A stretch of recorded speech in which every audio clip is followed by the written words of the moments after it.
So it's time for our next speaker, Wilko Spiering, who will speak about vascular issues in PXE. Wilko is a vascular specialist medical doctor at the University Medical Center Utrecht. And so, Wilko, I'm turning it over to you. Thank you so much for coming to be with us today. Can you see my slides now? Yes. Oh, great. Again, my apologies for the delay. Thank you again, Sharon, for inviting me. Indeed, I'm a medical specialist and internist with a subspecialty in vascular medicine. And I'm also heading the Dutch Expertise Center for PXE in the Netherlands. Just two small slides on this. This is a center that was founded now almost 10 years ago. Which has a national and also a European accreditation as an expertise center. And what really strikes us is that we are a multidisciplinary team. With me as the vascular specialist, we have two ophthalmologists, very experienced in PXE. We have radiologists, a clinical geneticist, vascular surgeon, and a dermatologist. And we are seeing patients for PXE every week on Wednesdays. So far, we have screened 433 patients, including even 9 non-Dutch patients coming from other countries. And until to date, we have now identified 351 Dutch PXE patients, which means that according to the prevalence, if it's 1 in 40,000, then we have almost 80% identified. And I think it's more close to 1 in 25,000. That means that half of the population, the Dutch population, the Dutch PXE patients have been found. And we are heading the Dutch PXE natural history study, meaning that we see almost all patients every year, and we all collect the data in a research database. And based on these studies, we were able to do several studies also on the vascular part, and that's the topic for today. Just a few introductions for those who are not familiar.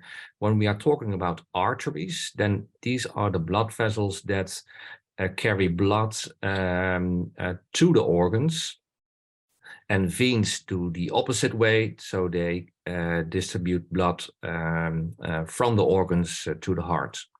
And when we are talking about calcification, then we mean by this that this is the accumulation of calcium salts in body tissues.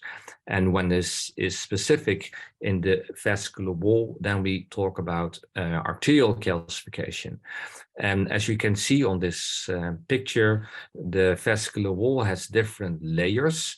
The inner layer, the medial layer, and the outer layer. And the medial layer, also known as the tunica media, that is the layer that is typically calcified in PXE.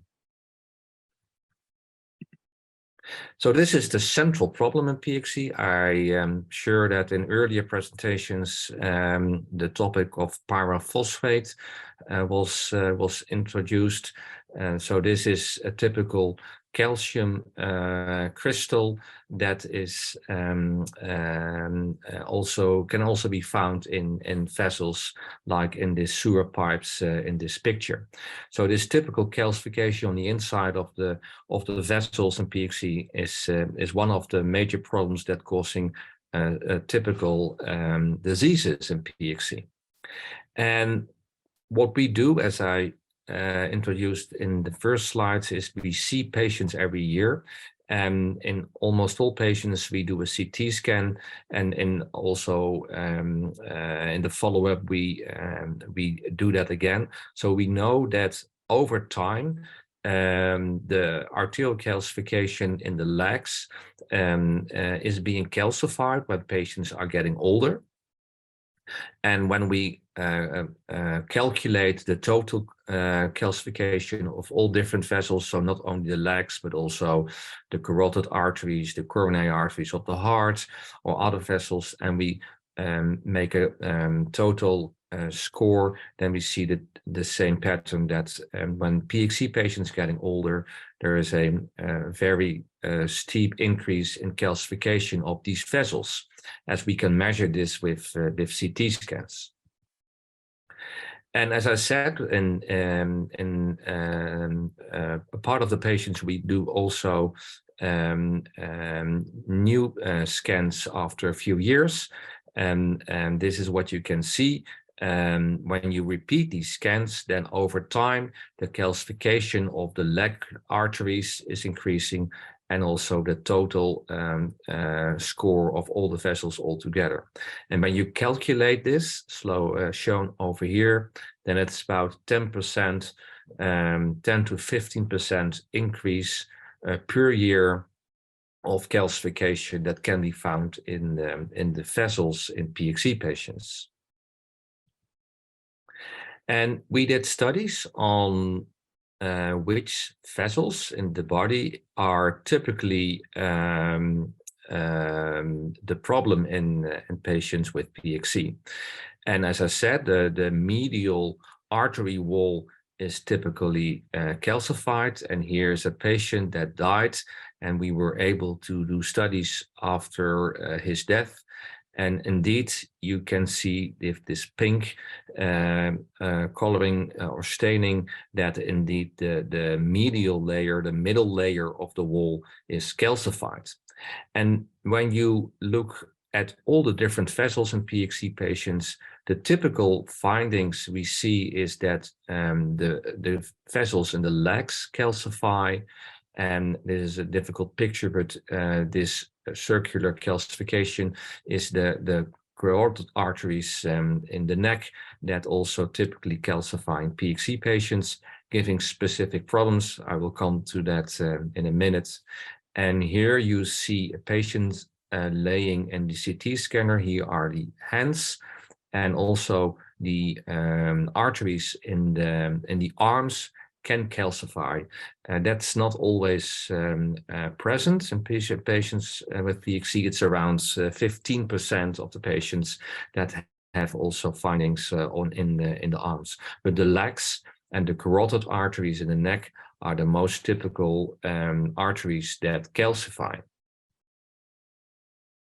And as you all know, there are typical complications in PXE. Of course, vision loss is one of the major problems we see in patients.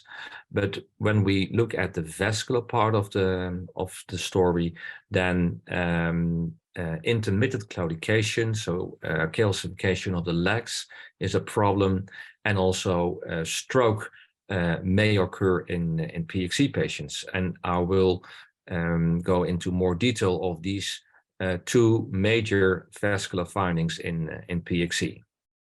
So when we are talking about intermittent claudication, this is a form of peripheral arterial disease where patients suffer from pain and tired muscles during walking, and also numbness of the feet may be an issue. And what is very typical is that patients have these symptoms after a certain walking distance, say 300 meters, and then they have this typical pain, and then they normally stop, and that relieves the pain. So resting relieves it, and that is what we call intermittent claudication. So the general risk factors for peripheral arterial disease in general, so not only in PXE, are smoking, older age, diabetes, and hypertension. And in PXE, this may also play a role, but of course the calcification is the major problem or the major reason that these symptoms occur. And what is very striking in PXE is that supervised walking therapy, what we normally advise in patients, but does not always work very well. But in PXE patients, this is working very well. So we almost all patients we stimulate to do this supervised walking therapy. So you don't need a surgeon or an interventional radiologist at this stage, as supervised walking therapy can really relieve the symptoms you have. And this is very important to consider. Sometimes it is needed to do revascularization, and that can be done with surgical, so a bypass technique, or endovascular, so when we place a stent. But this is the typical picture of patients with general atherosclerosis, which is very common in the population. But in atherosclerosis, the major problem is lipid accumulation in the vessels, and this lipid accumulation causes an obstruction. But this is, as you know, not the problem in PXE. It's more in the medial layer of the arterial wall. So you can understand that doing a surgery or placing a stent may not be the big way to relieve the symptoms in PXE patients, as this is not the major cause of the peripheral arterial disease. And it even may be harmful in patients, and I will show you that in a minute. Just this week, we published a new paper on the peripheral arterial disease that we see in the Dutch cohort. And what we have found is that peripheral arterial disease is very prevalent in PXE. So we see it in 50% of all our patients. And this is shown over here. So even in younger patients, you can already find mostly light forms of peripheral arterial disease. But when patients getting older, you see that even into more than 60% of the patients' peripheral arterial disease may be present. So in general, in 1 in 2 PXE patients, we find a peripheral arterial disease. And in a normal population, this is around 7%. However, we saw that intervention was only needed in 6% of all PXE patients. So intervention means placing a stent or doing surgery. So in the majority of patients, it is not necessary to do these interventions. And even more, it's important to consider that we found that re-intervention, so you do a surgery or you place a stent, that in a high number of patients, there was a re-intervention needed within 1 year. So even in 60% of the cases.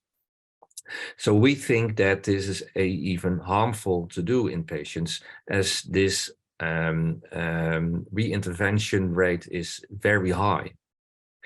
And this is the picture in this paper that we published, where we looked into the 70 patients that needed re-interventions after an earlier intervention. And as you can see, in quite a few patients, you see multiple interventions that were needed, and it not always ended in relief of symptoms. So we try to stimulate the supervised walking therapy, and of course we stimulate to stop smoking, blood pressure treatment, cholesterol treatment, but we try to prevent that interventions are needed, as this may often result in poor results. And this is a finding that we published a few years ago together with our colleagues from France in a small study. And now in our larger study, we see indeed the same numbers, that this high reoccurrence rates can be found. The second major finding on the vascular part in PXE is stroke. Well, stroke means a poor blood flow to the brain that causes cell death. And in this CT scan of the brain, you see this dark gray area, which is an ischemic part of the brain. There are two types of stroke. The ischemic type, where there is no blood flow, or an hemorrhagic stroke, so when there is bleeding into in the brain. These are the two major forms of stroke. The general risk factors, so stroke in the general population, are hypertension, smoking, a high cholesterol, and obesity. And what is very typical in PXE is that the type of stroke, which is quite often in PXE patients, is predominantly the ischemic stroke. So not the bleeding type, but the type where there is a shortage of blood flow to the brain. And we published this a few years ago. And at that time, we found that in almost 15% of our patients, a stroke and/or TIA could be found. And that is 3 times more frequent than in the general Dutch population. So stroke is also a major vascular finding in PXE. So to conclude my presentation, vascular calcification, so calcification of the arteries in PXE, causes TIA or stroke, and vascular disease of the legs, which is often the type of intermittent claudication. Supervised walking therapy works very well for this type of peripheral arterial disease in PXE. So we often stimulate patients to do this. And general interventions on smoking, on blood pressure, cholesterol, weight reduction, etc., are also needed in PXE. And not to forget is also antiplatelet therapy, so typical drugs that inhibit the platelets. And this may cause a risk of bleeding, but then still we advise to do that as it is in better balance, because you don't want to have a new stroke or a further escalation of the vascular disease of the legs. And with that, I like to end my presentation. And I'm more than happy to answer any questions that there may be there. Wonderful. Thank you, Wilko. That was really wonderful and concise and clear. Happy to open the floor to questions. And I would say, I think that the vascular manifestations of PXE are going to be among the most important for us to understand, because they seem, as Wilko said, to affect a large number of individuals, and probably in ways that we can at least begin to measure, unlike some of the other manifestations of PXE. So questions, you can write it in the chat, you can unmute, you can raise your hand. Any of those things are fine.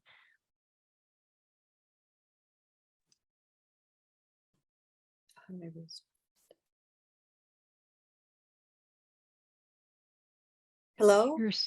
Yes, go ahead. Hi, sorry, I'm better at this than the chat. So I wondered, I'm a physical therapist with PXE, and I wondered about the supervised walking therapy. Is that just someone walking with you, or is that involved like an electrical stimulation or a particular machine? Is there a protocol as far as times, amounts, that type of thing? Yeah, so I'm not really aware of the situation in other countries, but in the Netherlands, when we mean supervised walking therapy, then there is a strict protocol that is done by medical or by physical therapist, and that's a treadmill with a certain protocol, certain angle, certain pace, 2 or 3 times a week during 6 months. That is what we mean by supervised walking. Yeah, so it's more than just say to the patient, well, walk and see what happens. No, it's really the need of a medical or a physical therapist that is needed there. And that is studied in different trials, and it's really working, especially also with PXE. Thanks, Wilko. Marta, you had your hand up. Do you want to say your question? Yeah, sure. Hi, Wilko. Thank you for the Hi. presentation. My question is walking beneficial for PXE patient even before intermittent collication occurs, or only Yeah. after? No, it's very important. So I always stimulate patients also when they don't have symptoms yet to do walking. It's good for many reasons, but especially in PXE patients. So the reason behind this is that when you train your legs, then you probably make new vessels. We call that collateral vessels, and that will improve the circulation to your legs, and that can prevent symptoms to occur. So walking is very, if possible, is very helpful in PXE. Yeah, And in life. yeah, and Yeah. that is what I always heard. But this week, I've been to a vascular surgeon who told me it's not useful because you won't develop any collateral vessels unless you already have a blockage. And I wanted just to confirm this because I think it's very important for everyone to know that walking is important, and it's still not widely understood. No. In general, the vascular surgeon is right that if you have symptoms, it will prevent, or you can induce these collateral vessels. That's right, because due to the walking, there is ischemia, so shortage of blood flow, and that will induce the collateral vessels. But the general health status in PXE is also important. So it's very important to try to prevent things to occur. Great, thank you. Are any of the clinical trials, the drugs that are being considered, something that will benefit the vascular system? Yeah, so the problem in clinical trials in PXE is that when you measure walking on a treadmill, for example, and you study a drug that helps in PXE, you will not know if that drug improves the vasculature, as walking itself may also improve it. So that's the difficult part in clinical trials. However, what we use in trials, or are going to use, is the CT arterial calcification, because that is something that cannot be improved by walking. And hopefully the new drugs are able to prevent further progression of this arterial calcification. So that is something we can actually measure. But walking or treadmill testing is difficult, as we do not know if the drug itself or the walking therapy improves it. Great, thank you. While vascular issues are more likely in PXE, are the surgical interventions as successful as the general population who might have run-of-the-mill peripheral artery disease? Not that that's run-of-the-mill. No, I think what we showed a small number, but it's very striking that's also surgery in patients with PXE and peripheral arterial disease does not really improve the symptoms. Of course, it may help, but we have seen quite some cases that that needed a resurgery already in on a short time after the first intervention. So it may work, but the high reintervention rate of intervention is really an issue, we think. Thank you. What are the beginning symptoms? Is it possible to discern, for example, whether it's just aging or a vascular symptom of PXE? So the early symptoms of peripheral arterial disease may be just this numbness of the feet during walking, or muscle cramps. Also, what is very typical, I didn't mention that yet, is that during night, patients awake of muscle cramps. And that is because gravity is not working during night. When you are upright or sitting or standing, then the gravity pulls the blood to the feet. However, during night, you are laying down and this gravity does not work, and that may also cause muscle cramps during the night. The best thing to do then is get out of the bed, stand or your feet down from the bed. But this cramps during the night is quite an early signal we see in PXE patients. Great, thank you. Is supervised walking therapy available in the UK? And I would extend that and say other places than where you are working. I'm not aware of the situation in the UK, but I cannot imagine that it is not present there. This is a general accepted therapy studied in many trials, international trials, and of course atherosclerosis patients in general, but this treatment has proven its efficacy. So I expect that in other countries like the UK, it's also available. Is running recommended or not with people with PXE? Yeah, running, if it's possible, it's okay. Cycling does not prevent it, and that's typical. So walking or running is fine, and sometimes patients are not able to run anymore, and even walking may be an issue. But I have a few cases that couldn't even reach 200 meters, and then due to the supervised walking therapy, they were able to run a half a marathon. So if you are really motivated to do this, you can improve it a lot, and then running becomes possible again. Thank you. Is it possible to come to your clinic from other countries, Canada, the US, other European countries, South America, and so on? I have patients from Canada, the US, but mostly other European countries. Everyone is more than welcome. However, the reimbursement of insurance companies in your country is often an issue. So you are more than welcome, but please also inform your insurance company if that's possible. And normally this is not reimbursed by your local insurance company, as this is not a life-threatening disease which needs special treatment in our country. So please be aware that it may induce some costs that are not covered by your insurance company.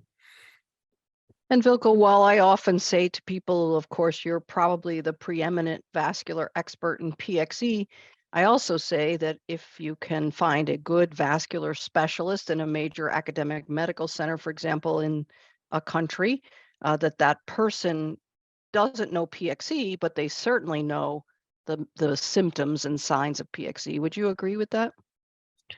It depends, but yeah, so of course the peripheral arterial disease is very common, so every vascular doctor will recognize it. But I'm a little bit cautious, as it's not always recognized as caused by PXE, as most vascular doctors have not seen earlier PXE patients. But the symptoms, like the head in peripheral arterial disease, are exactly the same. But if you see this in a young patient, and also with the typical skin symptoms in the neck, for example, then you should think what's going on here. And if the person is clearly identifying even themselves as PXE, goes to the vascular specialist and says, I have PXE, I have pain in my calves, then the treatments, would they be similar to what you do, or does someone need to go to your clinic instead? No, the treatments are similar as long as it is supervised walking therapy. And again, I'm a little bit cautious for this interventions, as these interventions are based on treating atherosclerosis, plaques in the arteries, which is not the case, or normally not the case in PXE.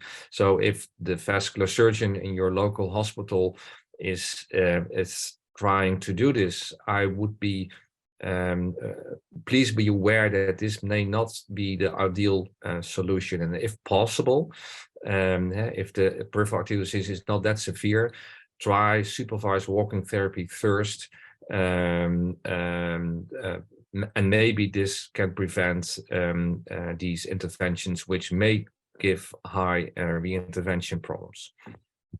Great, thank you. And I should say to everyone, as soon as anything becomes clear like this, and Wilko's new paper, for example, the staff writes a lay summary in conjunction with the author, and then we put those on our website. So pxe.org/overview has lay summaries of these more scientific or clinical papers. Next one, are muscle spasms associated with claudication? Yeah. That's also a typical finding, that these cramps can occur during walking in PXE. So that it's not always pain, but these cramps may also be the symptom that is causing the problems in PXE. Yes.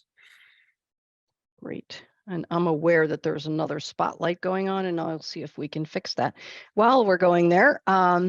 So a left atrial appendage occlusion procedure is being recommended because of the risk of anticoagulation due to PXE. Does this make sense in an otherwise healthy PXEer? No, I don't think that. Of course, I don't know the specific case, but in general, I do not recommend to not use anticoagulant drugs like antiplatelet drugs like acetic acid or clopidogrel, something like that. Of course, there is an increased risk, the bleeding risk of gastric bleeding especially, but I would not do these kind of closure operations to prevent these drugs to use. What I normally advise patients, if there is an indication for antiplatelet drugs, then please also use drugs that stomach drugs like pantoprazole or omeprazole, that may reduce the risk for gastric bleeding. But the balance really is that using these drugs is much better than do these interventions to prevent these drugs to use. What tests are recommended, and how regularly would you say they should be done to detect PAD or intermittent claudication? Yeah, so what normally is done is an ankle brachial index. This is a very simple test where we measure the blood pressure on the arms and in the ankles, and then we calculate the index. And normally it is also combined by a treadmill test. So you measure the ankle brachial index before and after walking. And when this ankle brachial index is below 0.9, then we are talking about peripheral arterial disease. And the lower that number, the more severe the disease, and also the more severe is the symptoms that patients have.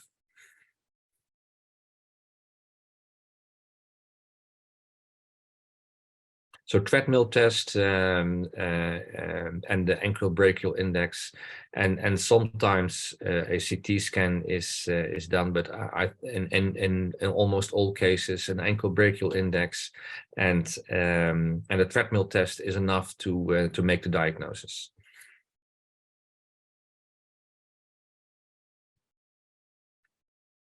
I think we have lost Sharon.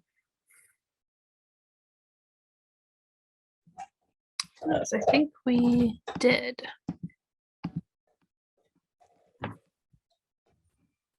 There are still a few more questions in the chat, I believe. Mm-hmm. Let me see where you guys ended up.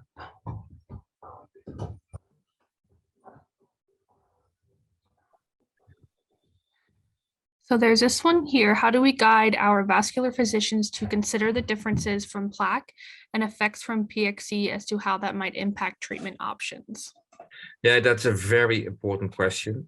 I would advise that patient, please inform your doctor that you have PXE and refer to a website, pxe.org, or any other source of information, so that this vascular doctor is aware that the cause of the arterial disease in your situation is different, and please acknowledge that 95 or even more percent of the patients that these vascular doctors see have atherosclerosis, but this your vascular doctor needs to be aware that the reason of your symptoms is not the atherosclerosis, but the calcification, which is different. It is not a typical plaques.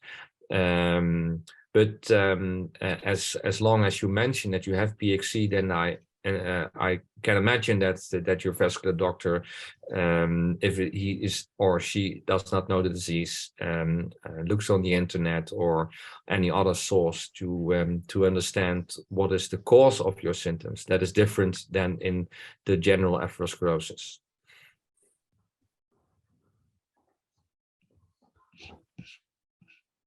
Okay, great. Another question here. Does a peripheral angiogram identify the differences from plaque and PXE?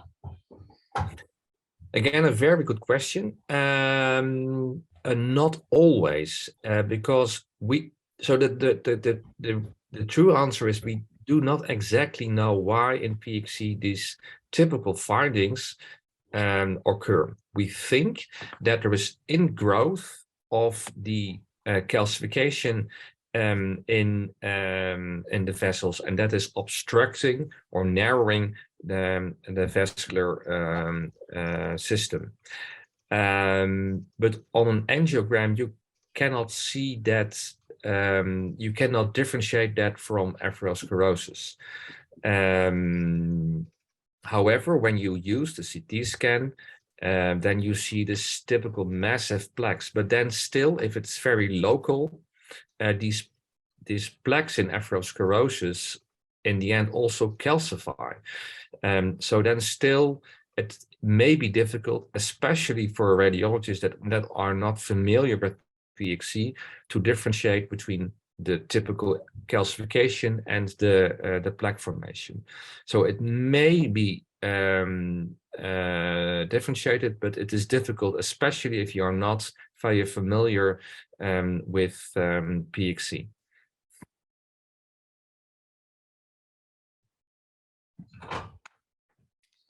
Thank you. Another question, why does cycling not work? I believe this is probably in relation to the walking.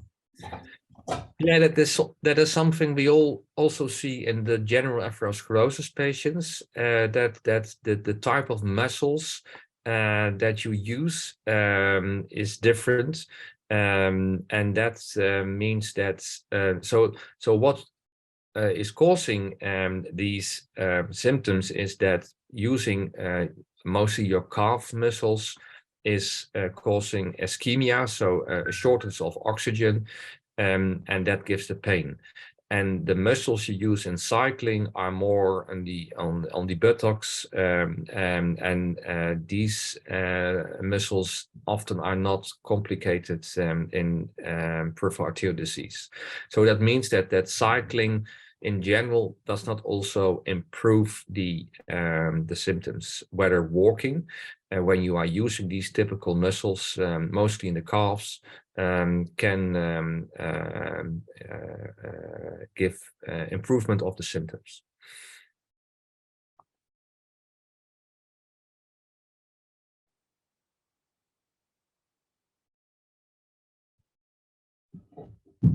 Sharon is still lost? She is, but we have a bunch more questions, so we're just going to try to kill some time. And then I think we're going to jump into breakout rooms after the questions to see if she can come back. And then if not, George and I can run through a presentation. Yeah, I think she lost some power. So she's trying to get back online. Okay, so what tests are recommended annually / regularly to detect PAD and intermittent claudication? Yeah, so there are no regular. Just talking with your patients. So the history taking is mostly enough. So the typical findings with walking or the cramps during the night. And if you think that this may be a PAD, then you can do a walking test. But these walking tests, these treadmill tests, are not done every year, as history taking is mostly enough to understand if the symptoms are present or not.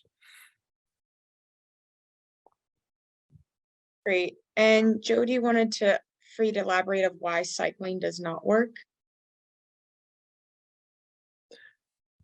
Yeah, so again, so there are other muscle types, muscles used in cycling, and that normally does not give the typical symptoms like in peripheral artery disease, which is mostly in the legs, in the lower legs, and these muscle groups are different from the ones you are using with cycling.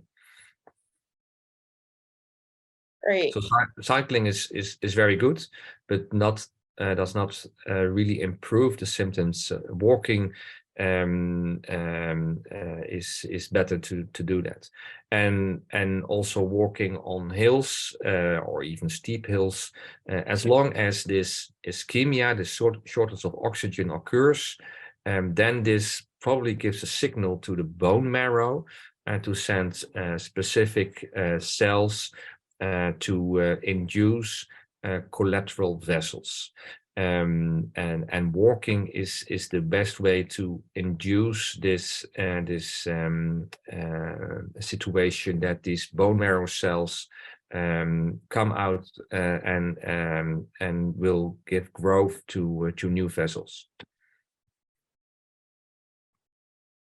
Great. And how do we guide our vascular physicians to consider the differences from plaque and effects from PXE as to how that might impact treatment options? Yeah, again, it may be difficult, and I'm always available for these colleagues over there to discuss with them and guide them to understand what's going on in their local PXE patients. But yes, it may be difficult to differentiate.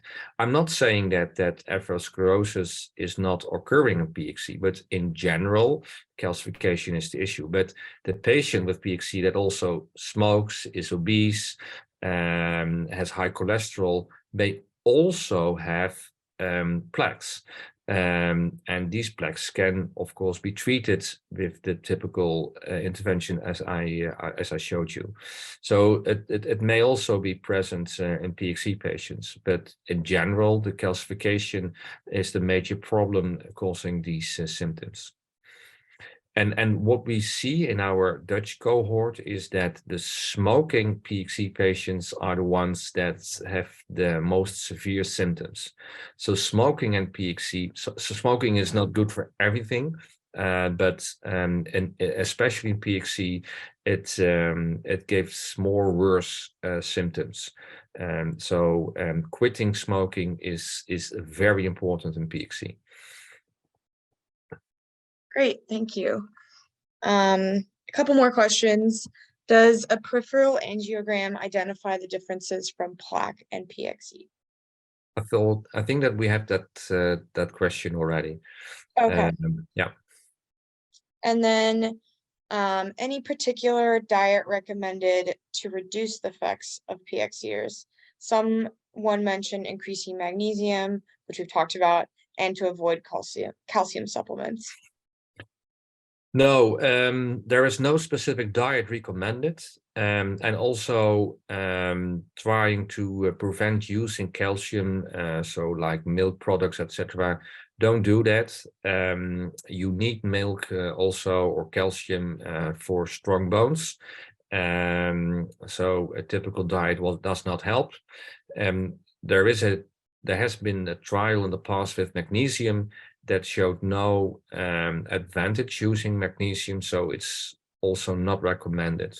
So live healthy, normally healthy diet, but not a specific diet, for example, with a small amount of calcium. Just live healthy, eat healthy, but don't use magnesium or prevent using calcium. Great. And Okay. then Oh, go ahead. I Go was going ahead, to Georgia. say, when someone asks where do we find you, we can definitely connect and give his email out to anyone who has any further questions. I'm sure you'd be happy to answer.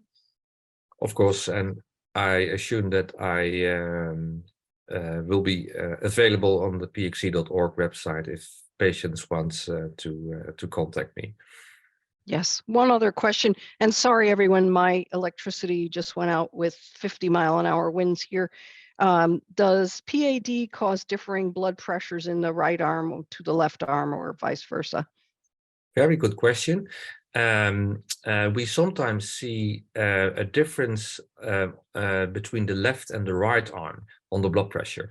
And that is mostly caused by a specific PAD of the arteries at the aorta level.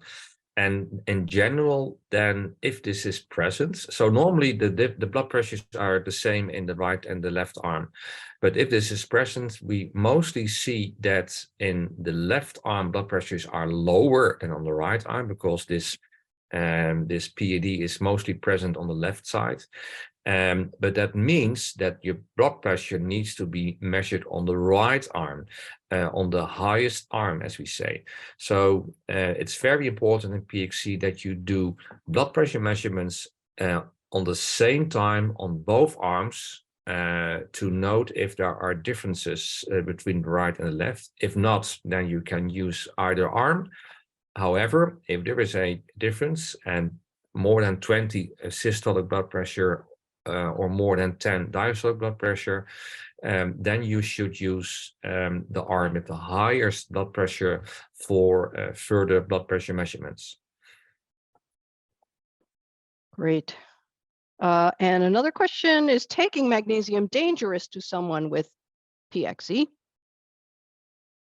Now, what I mentioned, the trial of magnesium didn't show an advantage of the group of patients that use magnesium. However, I'm not aware that it induces more risk in PXE patients, but I generally do not recommend using magnesium. We follow exactly the same, partly because of your work. Why is anticoagulation risk associated with PXE? Yeah, so there is, so mostly bleeding is not an issue in PXE. However, gastric bleeding, so bleeding from your stomach, is sometimes present, even in very young ages in children with PXE. And we think that the typical calcification of the arteries of the stomach may cause this gastric bleeding. So that's the reason that gastric bleeding in general is a risk in PXE patients, and that's the reason that we always are thinking, is it helpful or not too risky to use anticoagulation in PXE patients? So when there was an indication like severe intermittent claudication or stroke or a myocardial infarction, I always recommend using these drugs. However, please combine them or let them be combined with these drugs like pantoprazole or omeprazole that reduce the gastric acid of your stomach. If the PAD is moderate to severe, then would it be recommended to go ahead with traditional interventions? Yeah, I think that's a good comment to make, is that when it is very severe, so we divide peripheral arterial disease from 1 to 4. 1 is measurable, however, asymptomatic, so patients don't have symptoms. And 4 is very severe. So when patients normally have type 3 or type 4, peripheral artery disease, then walking therapy does not help you anymore. And then you need the help of a vascular surgeon or an interventional radiologist in these very severe cases. However, we rarely see that in our cohort of patients. And again, the smoking PXE patients are the ones that may go to these more severe forms of PAD. So quit smoking. Yeah, absolutely. We have also shown that you get eye disease some 10 to 15 years earlier than everybody else. Overall, smoking is not a good thing to do.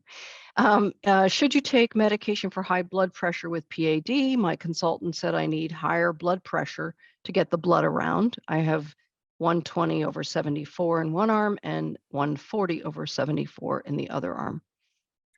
No, I think I understand the way of thinking. However, as I showed, stroke is also a risk in PXE patients, and hypertension is one of the driving factors. So lowering your blood pressure, especially when you have PAD and PXE, is advised.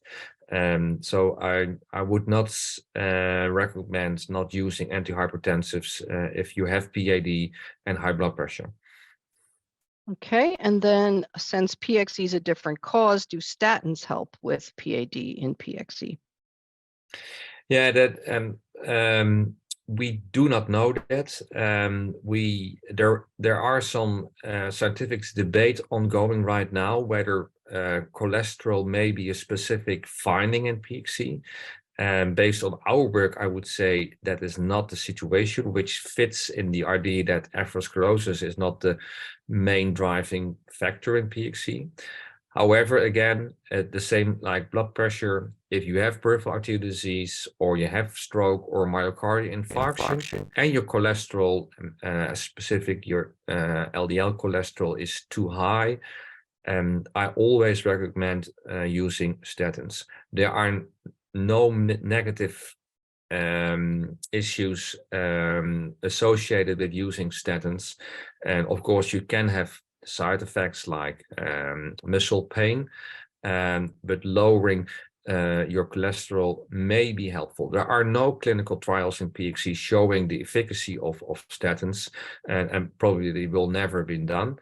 And however, you also want to prevent atherosclerosis to occur. Again, atherosclerosis may also be present in PXE, and you don't want a second vascular disease in PXE. So that's the reason I recommend in these cases to also let your LDL cholesterol be lowered by a statin.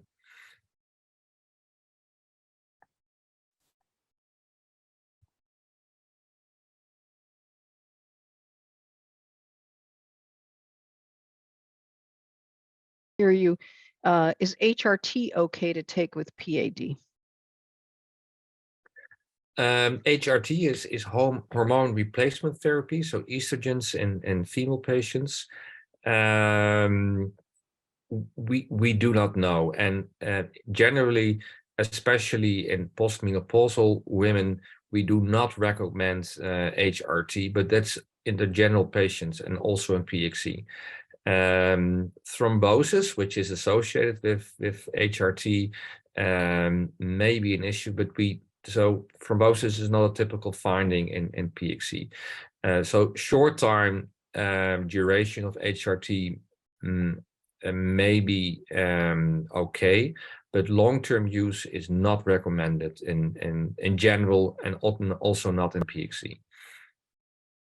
Thank you. And Wilko, I'm going to ask you one more question, then we're going to let you go. And thank you very much for all these answers. So would you recommend statins for primary prevention? The way I do it in PXE is that, as again, we are doing these CT scans, and based on the amount of calcification, so when there is severe calcification, I recommend using statins for primary prevention. That means that patients don't have vascular disease yet. However, we see severe calcification, and I don't want that atherosclerosis occurs as a second vascular disease in these patients. So based on the amount of calcification, I start a statin. And when patients have only minor calcifications, especially on young ages, and high cholesterol, and then I normally advise lifestyle measures, but not recommend a statin at that time. Okay, thank you very much. Wonderful. So thank you, Wilko, very much for your presentation and for taking all these questions. That was very, very helpful. And thanks for your work in PXE overall. And we'll see you again tomorrow. Thank you, and enjoy your conference with all the patients. Thank you. Wonderful. Thank you.